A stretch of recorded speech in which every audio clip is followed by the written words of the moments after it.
तो दोस्तों हम कहते हैं बोलो शिव शंकर की जय। शिव कौन है और शंकर कौन है? अभी तक हम यही कहते थे बोलो शिव शंकर की जय, माना कि शिव और शंकर एक है। लेकिन आज हम आपको बताएंगे शिव अलग है और शंकर अलग है। यहाँ दिखा भी है, लिखा भी है, शिव और शंकर में अंतर।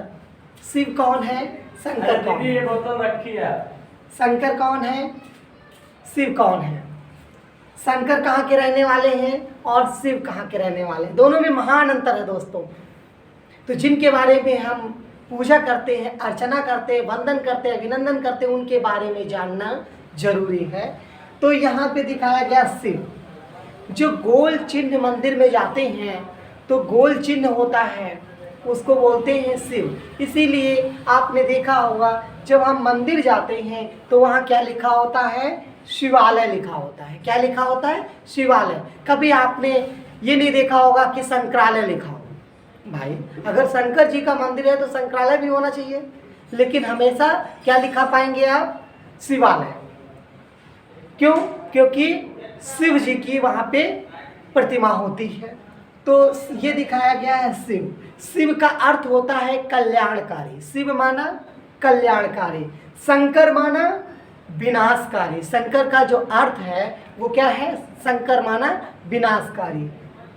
इसीलिए कहते हैं शंकर का जब तीसरा नेत्र खुलेगा तो क्या हो जाएगा? विनाश हो जाएगा। शंकर कहाँ का रहने वाला और शिव कहाँ का रहने वाला है? शिव कल्याणकारी है और रहने वाला कहाँ का है?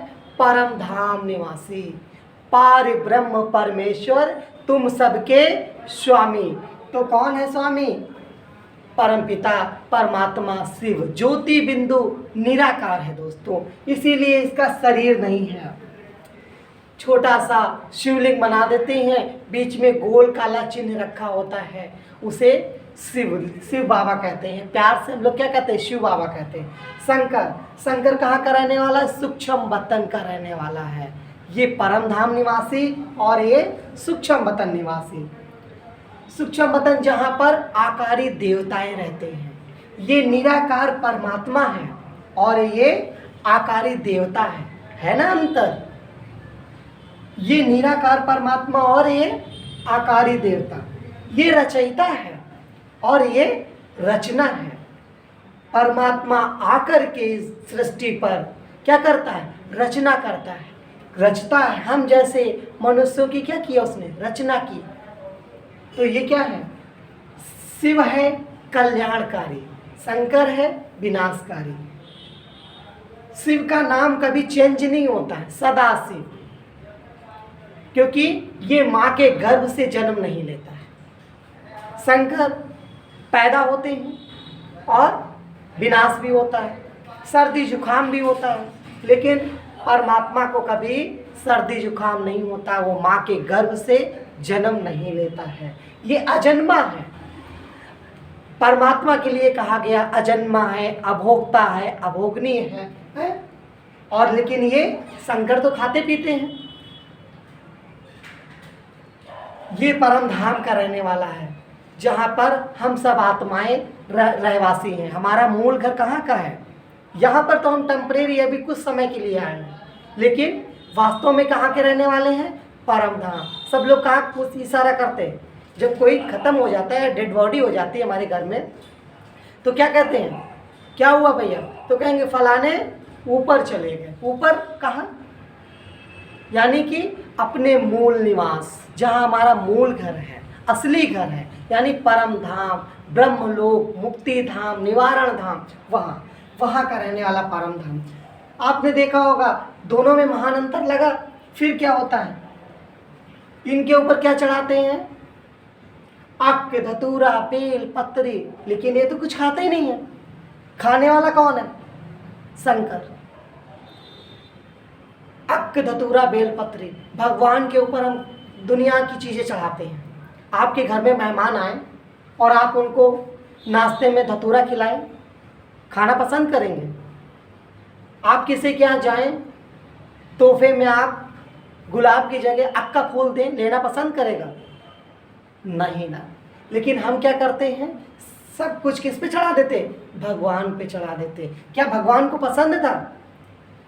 हम अभी तक यही सुनते थे कि अक्क धतूरा बेल पत्री भगवान को क्या था? पसंद था। ऐसा नहीं है।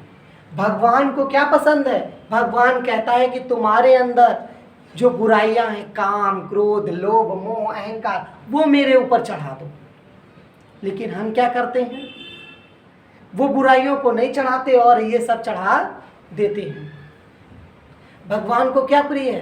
कि तुम अच्छे बन जाओ, गुलाब की तरह खुशबूदार फूल बन जाओ, और जो तुम अक के फूल बन गए हो जिसमें कोई खुशबू नहीं है, वो मेरे ऊपर चढ़ा दीजिए। बेल कितना कठोर होता है। जो तुम्हारे अंदर कठोरपना है, जो तुम्हारे कठोर संस्कार हैं, उनको क्या करना है? मेरे ऊपर चढ़ा देना है। हाँ, लेकिन ये सब नहीं चढ़ाते, वेर चढ़ाते हैं। भगवान कहता तुम्हारे अंदर जो वेर भाव बैर भाव है, वो क्या करना है? मेरे ऊपर चढ़ा देना है। गन्ना के गट्टे चढ़ाते हैं। गन्ना कैसा होता है? बहुत टाइट होता है, कड़ा होता है ना। वो सारी चीज़ें हमारे ऊपर चढ़ा दीजिए। बबूल का पेड़, वो क्या नाम, कांटा चढ़ाते हैं। तो क्यों चढ़ाते हैं? हम कैसे हो गए आज? हम भी कैसे हो गए? बबूल की कांटे की तरह लोगों को चुभने लगे हैं। तो हमें कैसा बनना है? फूल बनना है। ये सारी चीज़ें हमें इनके ऊपर चढ़ानी है। शंकर को क्या कहते हैं? शंकर का जब तीसरा नेत्र खुलेगा तो क्या हो जाएगा? विनाश हो जाएगा। लेकिन परमात्मा कभी ऐसा नहीं करता है। भगवान कभी भी दुख नहीं देता, वो तो दुख हरता, सुख करता है। हम क्या कहते हैं जब हमारे आपके ऊपर आपत्ति आती तो क्या कहते हैं? कि भगवान ने दुख दिया और भगवान ही दुख लेंगे। लेकिन भगवान दुख देता नहीं है, भगवान तो दुख हरता है, सुख करता है। शंकर है विनाशकारी, इसीलिए इनके शरीर पे क्या है? कपड़े नहीं दिखाए जाते। आकारी देवता है। ये देवता है, ये परमात्मा है। दोनों में महान अंतर है। देखा होगा शंकर को क्या करते हैं? हमेशा ध्यान मुद्रित में दिखाते हैं। अगर ये भगवान है तो फिर ये किसको याद कर रहा है? ये किसकी पूजा कर रहा है? इनके आगे हमेशा शिवलिंग रखा होता है। क्यों? क्योंकि शंकर हमेशा परमात्मा की याद में होते हैं। इनके ऊपर भी जब आपत्ति पड़ी थी तो इन्होंने भी किसकी पूजा की थी? शिव की पूजा की थी। कैलाश पर्वत पे इन्होंने भी शिव की आराधना और पूजा करी थी। अगर ये बड़े हैं तो फिर किसकी पूजा करते हैं? इसका मतलब इनका भी पिता कौन है? शिव बाबा है। सब सर्व आत्माओं का पिता एक परम पिता शिव परमात्मा है। राम ने भी क्या किया था? शिव की पूजा करी थी। कब करी थी? रामेश्वरम में बालू का शिवलिंग बनाया था। क्या कहा था? लिंग थाप कर विधिवत पूजा। उन्होंने भी जब सीता जी चुराई गई थी तो उन्होंने भी रामेश्वरम में शिव की पूजा की थी। इसलिए बड़ा कौन है? शिव बाबा है। इसीलिए इसे क्या कहते? भोलानाथ। इतना भोला है कि आपने देखा होगा मंदिर में जाएंगे तो जमीन में बीचों बीच में इनका शिवलिंग स्थापित होता है। इतना भोला है कि जमीन में बिठा दिया, वो बैठा है। लेकिन शंकर को कहाँ बिठाते हैं? ऊंचे पत्थर पे बैठे होंगे या अलमारी में बैठे होंगे। तो इतना भोला है, इसके ऊपर कुछ भी डालते जाओ, कुछ भी चढ़ा दे तो कभी मना नहीं करता है।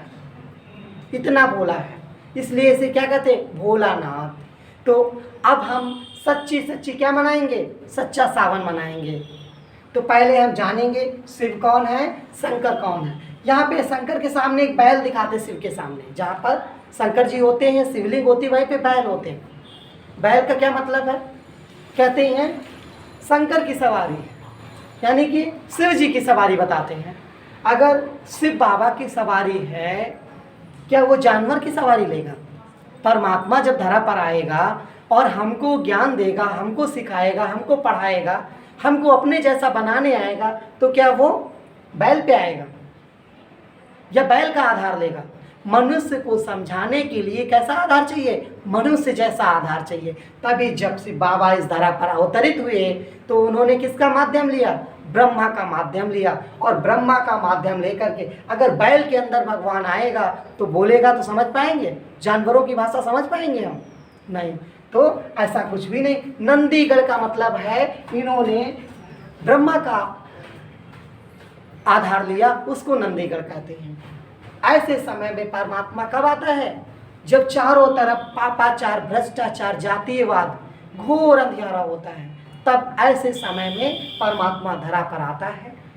तब हम क्या मनाते हैं, सच्ची शिवरात्रि भी मनाते हैं। तो अभी चल रहा है सावन मास, तो हमने शिव और शंकर के बारे में जाना। अब हम सच्चा सच्चा सावन मनाएंगे।